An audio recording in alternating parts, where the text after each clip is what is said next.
nose to tail in powdery snow. "Ha ha!" he said, pouncing through the snow piles. "Good one! I'll get you back for that!" Laughing, his mother tailed him through the drifts, dodging his snowballs as best she could and getting off a few of her own. Soon their stomachs would be rumbling, but for now there was no harm in having some fun. She charged Little Claus, growling. Giggling, he bounded away, somersaulting down a snowy slope. He became a ball of white fur, gaining more and more speed as he went. Down at the bottom was a stretch of ice, and then the frigid sea. The water looked gray and cold, but it would be no real danger if Little Claus fell in. He had thick fur to keep the chill away.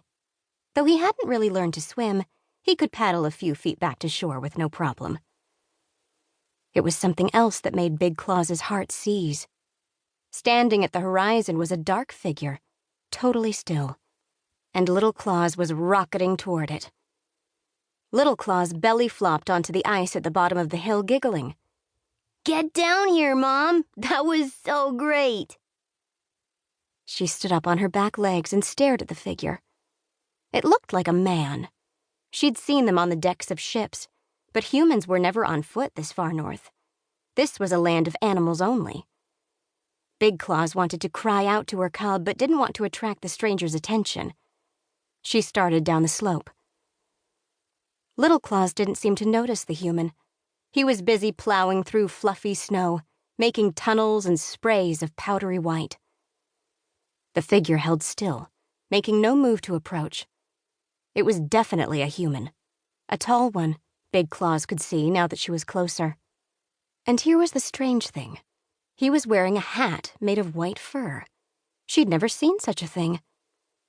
It was the color of polar bear fur. Still unaware, Little Claus was tumbling and playing. He sprinted toward the water, sending a flock of Arctic birds squawking into the air. When they landed, he took off after them again. He was moving farther and farther away from Big Claus. She bounded down the slope toward her son. The snow gave under her, and she started plowing down. It was all she could do to stay right side up as she went. As she reached the bottom, the Arctic birds took off over open water. Little Claus turned and watched her. "Did you see? I almost caught one, Mom." "Come back," Big Claus ordered, sprinting across the ice.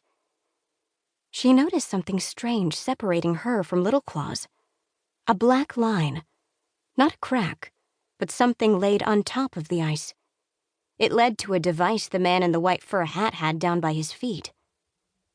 "Are you worried the ice will break?" Little Claus called.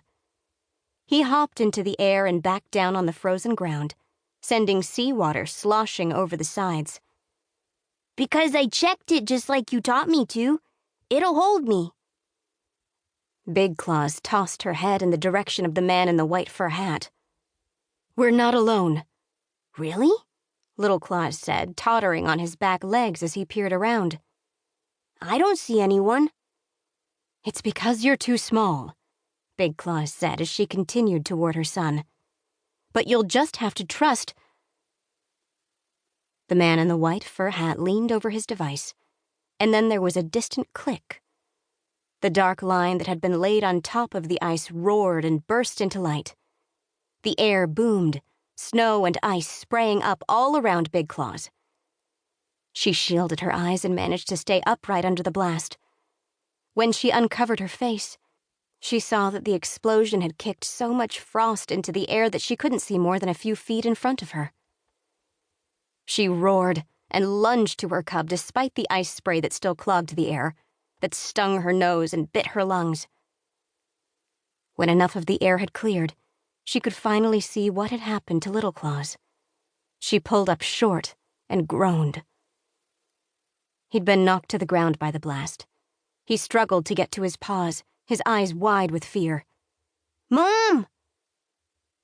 The man's explosion had caused a giant crevasse to appear between the two of them. It was widening in front of her eyes. Little Claus was heading out to sea. He was in the middle of his ice floe, limbs splayed out and claws digging in as he desperately tried to keep his balance in the rough waves.